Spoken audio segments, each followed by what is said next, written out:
नमस्ते। हम लोग इस समय बिहार के पश्चिमी चंपारण के गांधी स्मारक भीतिहरवा आश्रम पे आए हुए हैं। आज़ादी का अमृत महोत्सव चल रहा है, उसी कड़ी में इस पवित्र भीतिहरवा आश्रम के दर्शन के लिए गांधी जी की जो कृतियां हैं, यहाँ जो किसानों पे अंग्रेजी राज में अंग्रेज़ों का भयंकर उत्पात चल रहा था, उनके ऊपर जुर्म चल रहे थे, तिनकठिया व्यवस्था लागू थी, जबरियन नील की खेती कराई जा रही थी, कोई बोलने वाला नहीं था। उस बीच किसानों की दुर्दशा से प्रभावित होकर उनकी दुर्दशा को दूर करने के लिए चंपारण आंदोलन, जहां से गांधी ने अपनी एक तरह से भारत स्वतंत्रता आंदोलन की राजनीतिक यात्रा शुरू की थी, उसी पवित्र आश्रम में हम लोग मौजूद हैं। आप देखिए, ये महात्मा गांधी का स्मारक है और बापू का कितना बढ़िया बना हुआ है, इसको दिखाइए, इनकी फ़ोटो लगी हुई है। आने के बाद इस भीतिहरवा आश्रम में जहां बापू रहते थे, वो उनका मुख्य कमरा आपके सामने है। देखिए, ये मुख्य कमरा है, इसी खपड़ेल की मकान है और इसी मकान में महात्मा गांधी अपनी पत्नी कस्तूरबा गांधी के साथ काफ़ी दिनों तक रहे और यहीं से उन्होंने भारत के स्वतंत्रता आंदोलन की एक तरह से कहा जाए तो शुरुआत की थी, चंपारण आंदोलन की शुरुआत की थी। ये बीच में पार्क बना हुआ है, पार्क एक छोटा सा संग्रहालय है, चूँकि हम लोग लेट पहुँचे हैं इसमें बंद है, लेकिन उसकी एक एक चीज़ को आप देखिए। इनकी कुछ स्मृतियाँ इस पार्क में, इस संग्रहालय में रखी हुई हैं। ये तमाम फोटो हैं। यहाँ पर जो महात्मा गांधी का हम लोग मुख्य फोटो देखते हैं, उससे पहले जब यहाँ आए होंगे उस समय की आदमकद प्रतिमा यहाँ खड़ी है। ये दुर्लभ प्रतिमा है, बहुत कम लोग इस फोटो को देखते हैं। ये बापू की आदमकद प्रतिमा है। नीचे लिखा हुआ है मोहनदास करमचंद गांधी। जरा इसको जूम करके दिखाइए, नैनिक ला करके, मोहनदास करमचंद गांधी। ये पूरी प्रतिमा है उनकी, उस समय की है जब महात्मा उनको नहीं कहा गया था, अभी ये यहाँ आंदोलन के लिए आए हुए थे। उसके नीचे ये उनकी पत्नी माँ कस्तूरबा की फोटो है, पूरी आदमकद प्रतिमा है। इसको भी आप देखिए, आश्रम में यहाँ रखी हुई है संग्रहालय के बाहर। यहाँ एक उनकी एक प्रतिमा यहाँ रखी हुई है।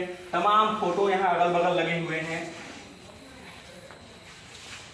ये प्रतिमा लगी हुई है, भी संग्रहालय है।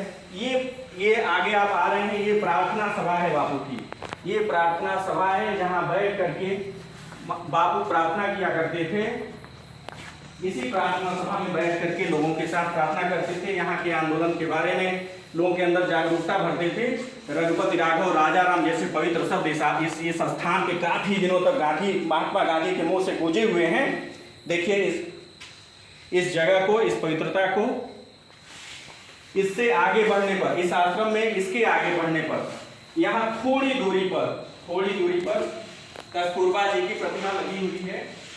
जरा इसको दिखाइए, ये कस्तूरबा जी का स्मारक बना हुआ है, जहाँ पर उनकी भी आदमकद प्रतिमा लगी हुई है।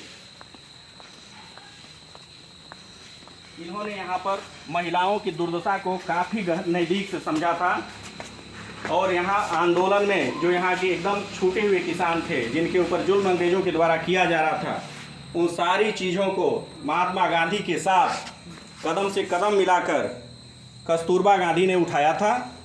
कदम कदम पर उनके साथ रही थी। उनकी स्मृति में स्मारक बना हुआ है, भीतिहरवा आश्रम पे उनका स्मारक बना हुआ है। इसके आगे एक छोटा सा, उस समय शिक्षा, यहाँ लोगों को, यहाँ बच्चे जो होते थे किसानों के, उनको बैठा करके पढ़ाने का काम भी किया जाता था। माँ कस्तूरबा भी यहाँ लोगों को पढ़ाने का काम, छोटे छोटे बच्चों को, यहाँ के लोगों को शिक्षा देने का काम करती थी। ये वो जगह है। यहाँ बगल में कुछ लोगों के साथ, विशेषकर कहा जा रहा है महिलाओं के साथ बैठ करके यहीं चर्चा होती थी। जो भी किसान आते थे, जो भी राजनीतिक लोग आते थे, महात्मा गांधी जी और कस्तूरबा जी बैठ करके यहीं लोगों के साथ चर्चा किया करते थे। ये आज़ादी के अमृत महोत्सव में, जहाँ पूरे देश में धूमधाम से आज़ादी का अमृत महोत्सव मनाया गया है, आप देखेंगे कि यहाँ इस तरह के कोई आयोजन जो तात्कालिक रूप से हुए हों, इसकी कोई रूपरेखा यहाँ आपको दिखाई नहीं दे रही है। यहाँ पर विशेष तौर पे आने के लिए कोई साधन नहीं है। जो रेल लाइन है उखड़ी हुई है, बगल में रेलवे स्टेशन है भीतिहरवा, उसको बंद कर दिया गया है। कहा जा रहा है 2004 के बाद से यहाँ कोई रेलवे लाइन नहीं, रेलवे गाड़ी नहीं आती है। नज़दीक का जो बड़ा शहर है नरकटियागंज है, और नरकटियागंज से यहाँ तक आने के लिए गवर्नमेंट की कोई सुविधा नहीं है, कोई सरकारी सुविधा नहीं है जिससे आप यहाँ आश्रम तक पहुँच सकें। ठीक है।